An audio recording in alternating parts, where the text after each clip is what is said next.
Shalom. My name is Stephanie, and I share understandings that I receive by God when I read His Word. I have an understanding to share with you on arising from your sleep and to the 12 tribes of Israel. We're going to start in Mark chapter 5, and we're going to read 21 through 43. Now, when Jesus crossed over again by boat to the other side, a great multitude gathered to him, and he was by the sea. And behold, one of the rulers of the synagogue came to Jairus by name, and when he saw him, he fell at his feet. I begged him earnestly, saying, "My little daughter lies at the point of death. Come and lay your hands on her, that she may be healed, and she will live." So Jesus went with him, and a great multitude followed him and thronged him. Now a certain woman had flow of blood for 12 years, and had suffered many things from physicians. She had spent all that she had and was no better, but rather grew worse. When she heard about Jesus, and she came behind him in the crowd and touched his garment. For she said, "If I may only touch his clothes, I shall be well." Immediately, the fountain of her blood was dried up, and she felt in her body that she was healed of affliction. And Jesus, immediately knowing in himself the power had gone out of him, turned around in the crowd and said, "Who touched my clothes?" But his disciples said, "You see this multitude thronging you, and you said, 'Who touched me?'" And he looked around to see her who had done this thing. But the woman, fearing and trembling, knowing what had happened to her, came and fell down before him and told him the whole truth. And he said to her, "Daughter, your faith has made you well. Go in peace and be healed of your affliction." While he was still speaking, some came from the rulers of the synagogue's house who said, "Your daughter is dead. Why trouble the teacher any further?" As soon as Jesus heard the word that was spoken, he said to the ruler in the synagogue, "Do not be afraid, only believe."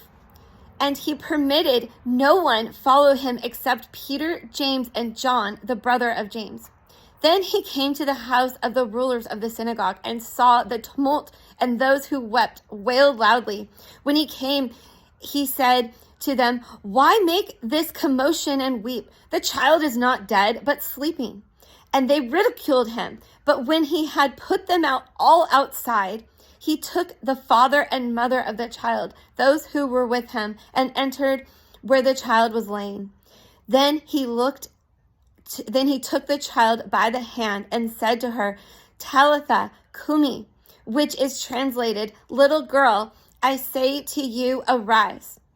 Immediately the girl arose and walked, and she was 12 years of age. And they were overcome with great amazement. But he commanded them to strictly that no one should know it, and said that something should be given to her to eat.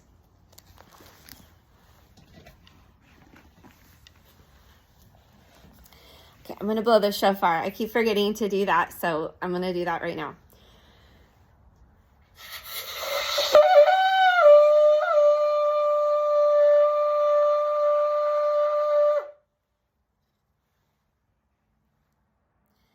Arise, O sleepers, to the 12 tribes of Israel.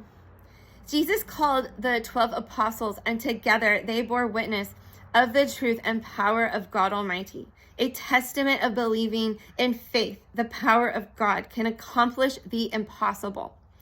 When we ask God anything, we document or testify that we have faith and that we believe God's will be upon what we ask. This action we take is our foundation. We ask in faith on Jesus, the way, the truth, and the life. In Mark 5:42, a believer in faith asked Jesus to come and save his daughter. On the way, Jesus was stopped by a woman of faith as well to be healed upon touching his garment. Then Jesus, continuing to his friend's house to see the girl who he was on the way to see, who was sick, who had already passed away due to his late arrival. Jesus removed those lacking in faith and only had witnesses of faith with him when he asked the girl to arise from sleep. And she did. This action of belief is how the lost shall be found and saved.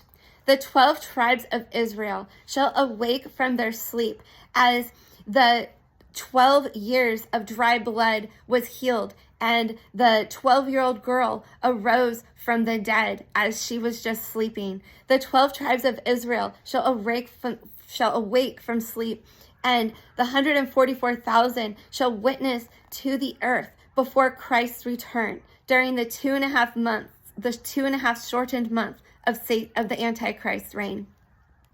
Those with oil in their lamps shall be prepared to go inside the kingdom when the kingdom comes upon the whole earth. They shall be kept from the hour of trial when it begins, as it was spoken about in the book of Genesis when the flood started in the 2nd month on the 17th day in the month of Iyar, April, May. That shall come upon the entire earth. Awake, O sleeper, and arise from the dead. Christ will shine light on you. Ephesians 5:14. For this is the love story of God. Shalom.